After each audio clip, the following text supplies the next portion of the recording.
is going on, everybody, man? King Recon here, and welcome to yet another installment of the episode 1000 celebration that we are doing every single Saturday.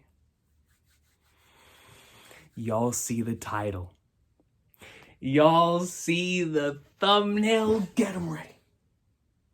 Get the Santa hats ready, because this is the Santa hat level greatness. The Santa hat level greatness of one of the greatest arcs ever published in Shonen Jump magazine, and one of the greatest arcs to ever be shown on Japanese animation television, man. Ladies and gentlemen, come on, dude. Marineford. Some people refer to it as the Paramount War, others refer to it as Marineford, others refer to it as the Whitebeard War, others refer to it as peak fiction. It's your choice. It's your choice, man. But when I think of Marineford, you know, everybody has that one thing. When you ask them what is their favorite what, right? What's your favorite fighting game? Oh, you know, Mortal Kombat's my favorite fighting game because of the fatalities. I don't know, man. What's your favorite platformer? Oh, man, I love me some Sonic because of the speed and the levels and the music. So you can't touch that, man. Anytime I'm watching a new series or I'm reading a new series or I'm experiencing something legendary, and I'm like, man, can this match up to my favorite things ever made? And when I compare another anime or manga to One Piece, Marineford's always the barrier. It's like, man, I'm really enjoying this. But does it have a Marineford? I don't know. See, man, Marinefords don't come. They don't grow on trees. They don't grow on trees, man. This was 550/459 episodes of buildup. And what did we get? One of the greatest arcs of all time. Look, man, you know what? Before we get into any of this, because I'm just going to simply talk about why I love this arc so much. We're not going to go into any in-depth stuff here, man. I'll save that for the future. You know what I mean? But today, celebrating the 1000 episode special here that we do on Saturdays, I was like, when you get into this series, bro, and you get to this point, it's like, yo, this is, come on, man. Come on. So what I want y'all to do is search up opening 13 one day on YouTube and come back, man. I'll wait for y'all here while I put on this headphones, right? And I want you to pause it at 0.00. We're about to watch this together, man, because, you know, there's certain things that I still have yet to capture the way to perfectly describe how I feel when I go back and rewatch or reread some of this stuff, man. And it's crazy to me to think, because this arc for me is just so unrivaled, that it's insane that right now Wano/Onigashima to me is like in that same tier. To me, it's insane. Like, for me, as somebody who, like, nostalgia obviously plays a factor in a lot of my favorites, the fact that an ongoing arc has the potential to surpass this for me is nuts. It's nuts, man. Because my favorite arcs, they'll be rotating, but there's 3 that are always there. They always have been there, and they always will be there. So to think that this new arc coming in, that and Wano is coming in, it's creaking through, it's cracking through the barriers. Might be number 1 by the end of all this, but regardless, that's the high standard I hold Marineford to. Like, I compare every single arc that I'm like, man, is this a favorite? What is its scale on 1 to Marineford? You know what I'm saying? What is the scale? What's the scale, man? So, opening 13. Let's go. In 3, 2, 1, let's jam. It's like, bro, listen. I read Marineford first in the manga before I watched it in the anime. And this still gives me goosebumps. It still gives me goosebumps. Opening 13, man. An S+++++ tier banger. The story of one lone individual, already separated by his crew, goes out and gathers a crew of most of which are individuals that he has defeated in the past, not caring about anything that they did, all on one mission, bringing everything together. Like Mihawk said, his greatest power is the ability to bring everybody together with all of his crew separated. You already know that was on his mind. But the single mission at hand was to rescue his brother. And when we start off Marineford, and we find out that Ace isn't even his biological brother, and he's known that all along, but he still considers him his brother, it's like, yo! It's like the ties that go way beyond blood relation. And then you get, like, Whitebeard, Marco, like, come on!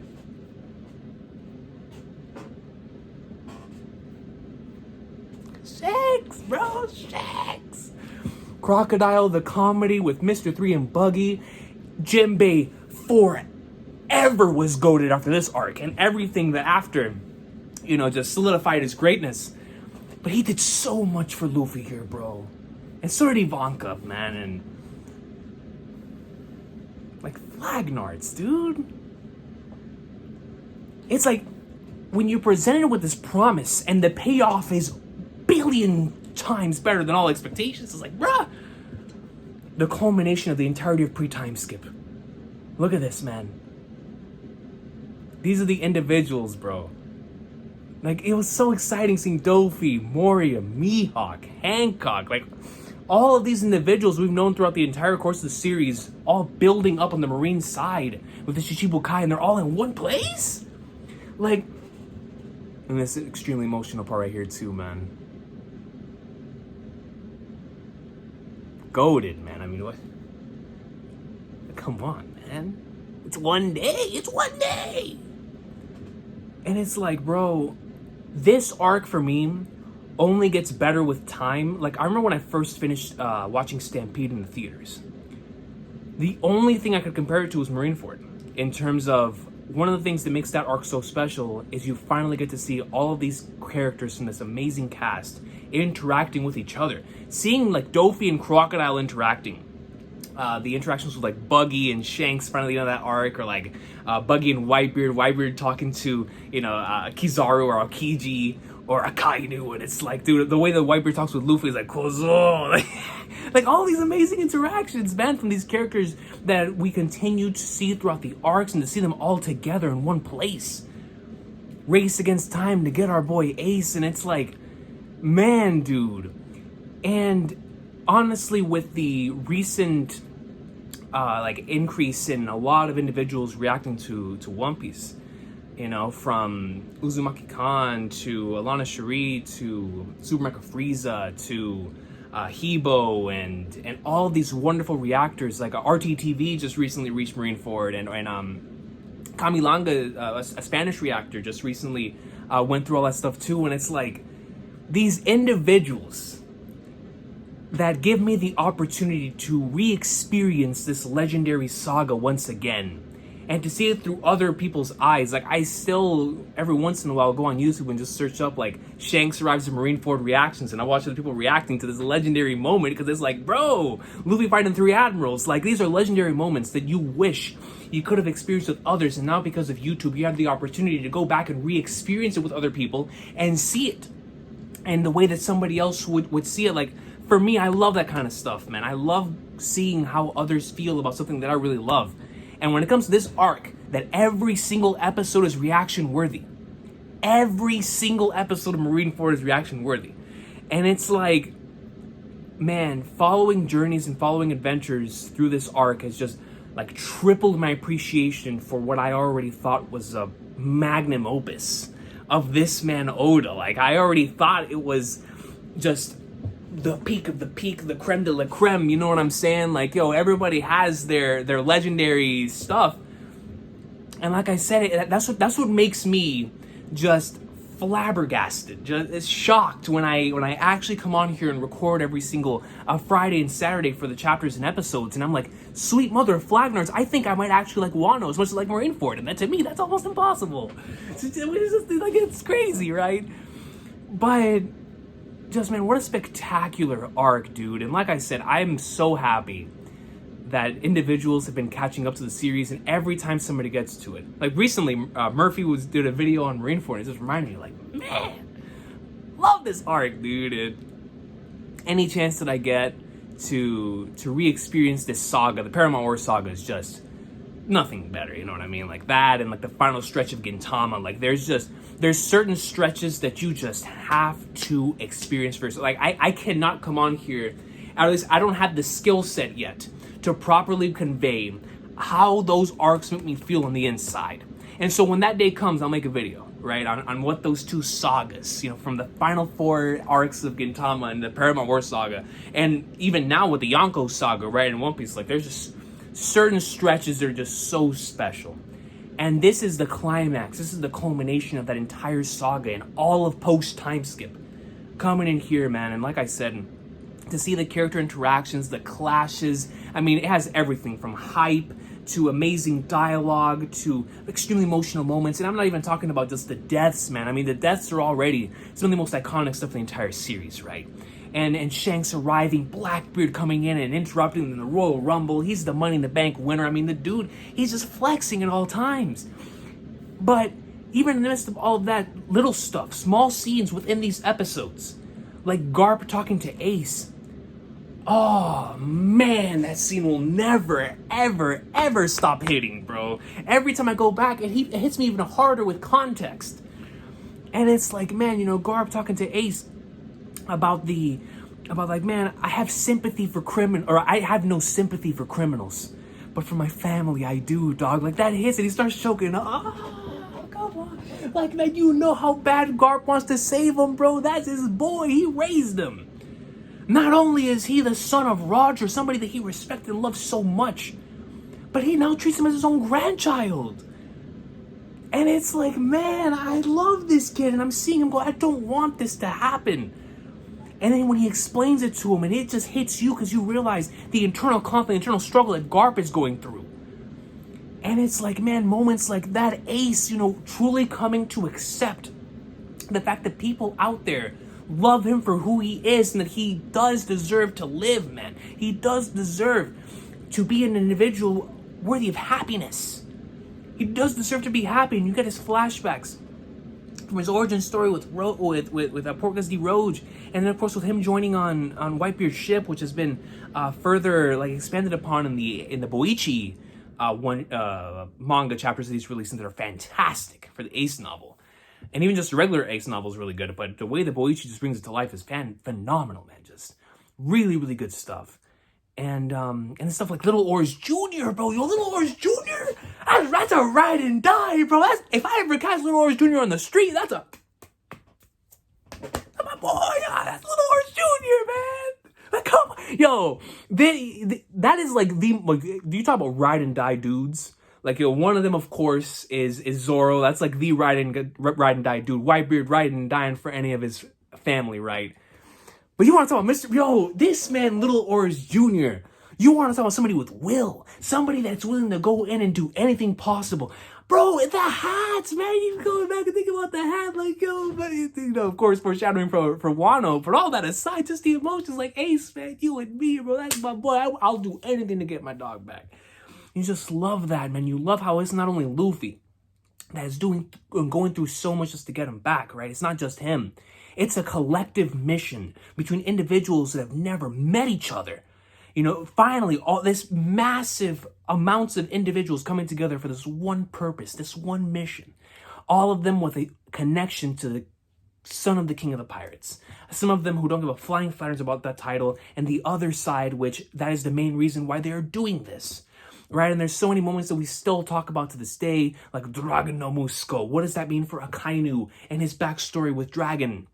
Hancock going ham on the pacifistas, you know, in terms of like from a strength standpoint. Like, Hancock was just nasty in this arc, you know. It's finally seeing Smoker and them again, and Buggy still. Buggy and Mr. 3 when they're together. When it's Luffy, Buggy, and Mr. 3, there's no one funnier. There's no one funnier. I don't care, man. That is the peak. That's like SpongeBob level comedy right there, man.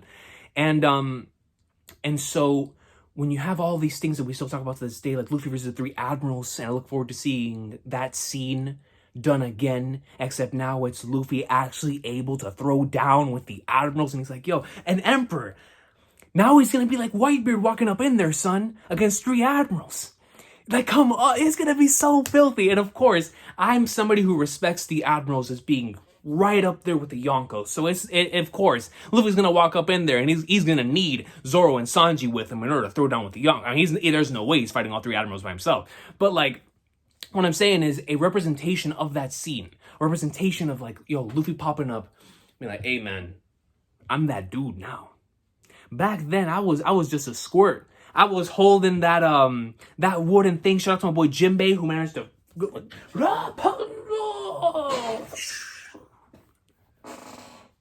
legendary, bro. Come on, right in front of the dun dun dun dun dun dun dun. Dun, dun, dun, dun, dun, dun, dun, dun. Luffy! He's just sitting there right in front of the 3 flipping out. More needs to be said, man. It's Marineford, bro. Like, I don't know how much I can stress this. Squared.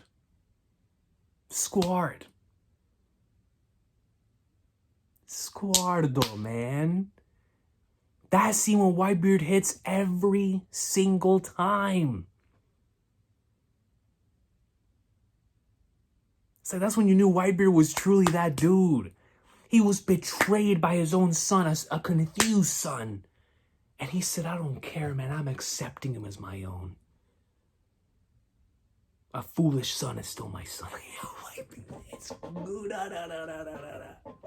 Whitebeard, man. Like, come on, dude. Come on, man.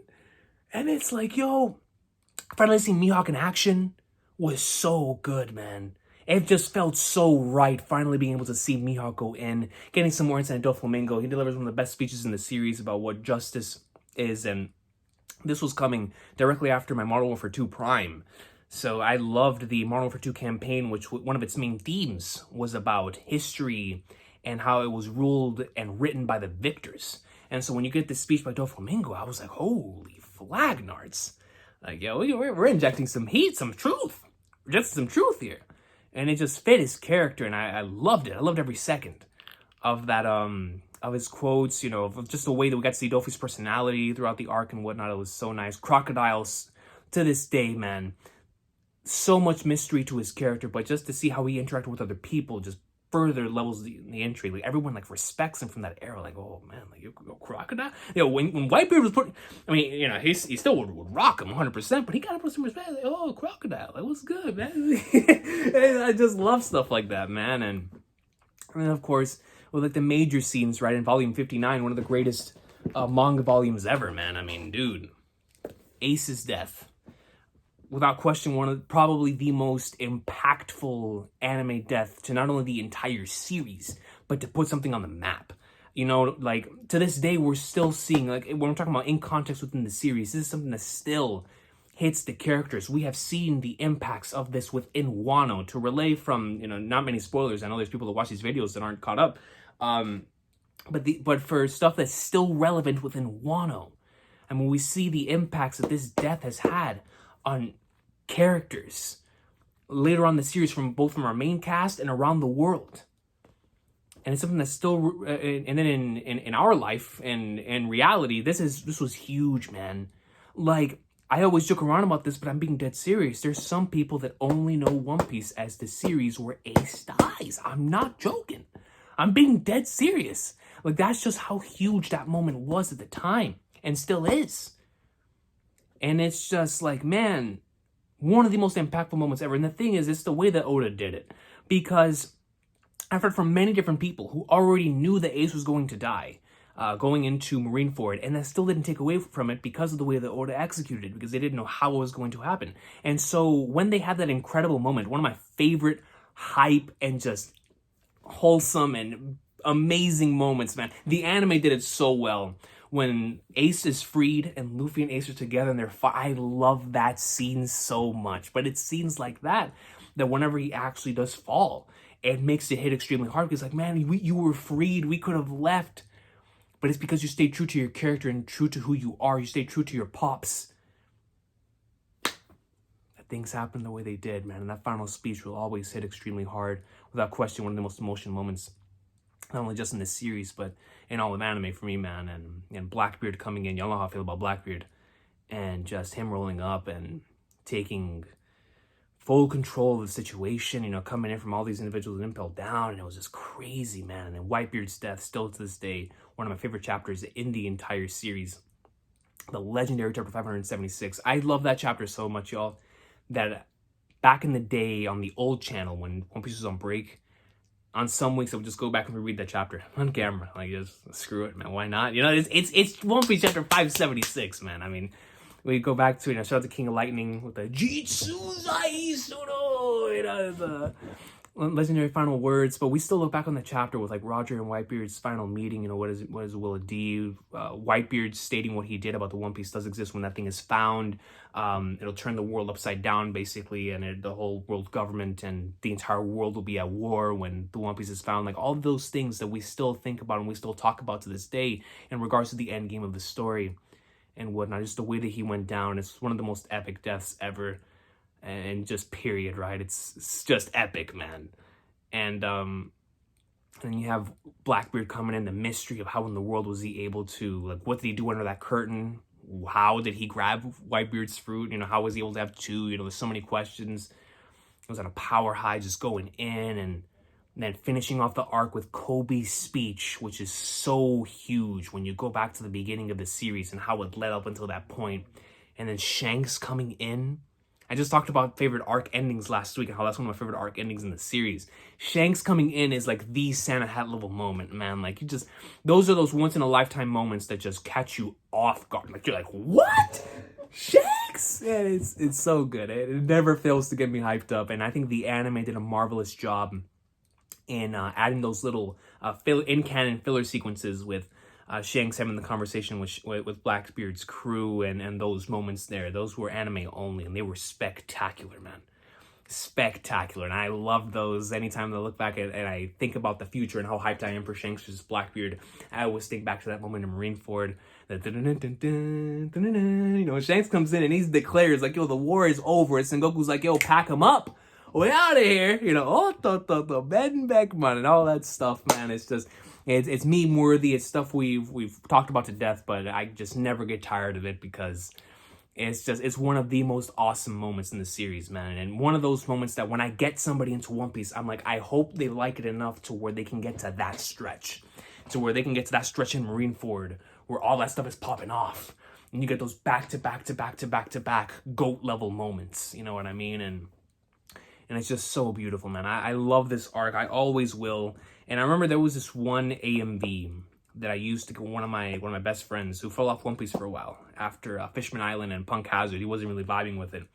And so I think it was whenever that was going on, I showed him the opening. I was like, yo, I'm gonna get you back into the series.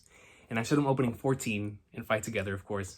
But then I showed him there was an AMV from back in the day. Let me know if y'all remember this AMV in the comment section, because it truly is one of my favorite AMVs. They've re-uploaded it several times, but the original, of course, I wish that person still had it up, but they've re-uploaded it, so it's gone back multiple times.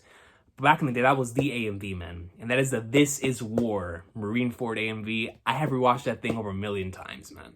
And I showed that to my friend to get him back into the series, and to this day, he's still a massive tard. So it's just... this arc is something special. This arc is something that has brought us together for so many years to have discussions and just to talk about the future of the series, how amazing all that stuff was. And, you know, it's everything that makes this series so special in one arc, right? You know, and I think what makes this arc work so well is that it's not an adventure arc, right? Even though we are adventuring onto this new territory into Marine HQ. And I guess that's where my FF7 love for this going to Shinra HQ and whatnot, but with Marineford, because usually, like, a lot of the arcs, you know, they start off you going into, you know, Skypiea or whatever, or Water 7 and any of these arcs, and you know, you start off slow and build and continue forward. Because of all the build-up going towards it, Marineford is just balls to the wall, non-stop from the beginning up until the end. And it has that uniqueness going for it. It has that craziness of having the build-up, not only just the entirety of pre-time skip, but specifically for the short-term storytelling of the Straw Hats being separated And so right after Sabaody and seeing all the stuff that's being built up there, right? You know, the Ace and Blackbeard stuff going all the way back to Post-Tenny's lobby, you know, setting it up all the way and getting little bits and pieces at the end of the Bark, and then Sabaody, and then Amazon Lily. Luffy finally hears it from his perspective, and it's like, whoa. And then, of course, Impel Down, which was the biggest build-up to Marineford, but just all of that culminating here, and it's hard to believe that it was only 30 chapters, man. Seriously. From chapter 550 all the way up until the legendary chapter 580, man. I mean, yo, you just look at this. And it's like, bro. All the way up until the final lines, chapter 580. It took him 30 chapters to write this legendary stuff, man. And it's incredible to me that he managed to keep it to there. And there's just so many, like, amazing double spreads. There's some chapters that, like, only double spreads. And it's so special. That's what makes the experience so good in both the manga and the anime, because the anime has some phenomenal animation, the voice acting, the soundtracks, just the way certain things were further like emphasized on and really focused on in certain episodes. Just spectacular stuff. In the manga, which is the way that I experienced it first, at least, and then of course went back and appreciated it even more in the anime. But with the manga being the experience where I first went through it, it was like one of those, just, man, like, you know, it'll always be special to me. I love these volumes, and this one in particular will always have a special place in my heart, because when this volume first came out, I didn't have a job or anything, so I was like, man, I really want this volume. I don't know how I'm gonna get it. And my grandma was the one that bought me this same volume that I'm holding in my hand all those years ago, man. So it'll always have a special place in my heart. Shout out to my grandma, man. But yeah, man, dude, always be legendary. Marineford greatness. Just wanted to come on here and talk about how much I love this arc, and still, like, to this day, the love for this arc just continues to grow and increase through time. And it's like I said, it's crazy to me that there's an arc currently going on that's ongoing. Because normally, you know, we're creatures of nostalgia. We're creatures that always look at the past as being the greatest. And for so many of us to be in a collective agreement of like, yo, it is on that same level of Marineford, and based on how it ends, if it sticks to landing, it very well could surpass it. And it's like, if you would have told me that at any time in the past, I would have been like, I don't care how good Wano is, it's not going to get to that point. And that shows you how good this arc has been. And the fact that it's surpassed expectations to that point to where I believe it in my heart that it will surpass it. And then after that, we have the final war, which is what Oda's been most excited for the entire time. He called Marineford a side story. And so, love this arc. Will always have a special place in my heart, man. And I look forward to seeing your comments on what makes Marineford special to you. If this is an arc that you really love, this is an arc that you're iffy on, or whatever the case may be, let me know what y'all think about this arc in the comments down below. And I look forward to seeing y'all next time, man. Y'all have an awesome day. This has been the 1000th episode celebration here on the channel. We will be here once again next Saturday for some more awesome sauce, man. Shout out to Marineford. Shout out to One Day. Man, dude, what an arc, bro. I'm telling you, what an arc.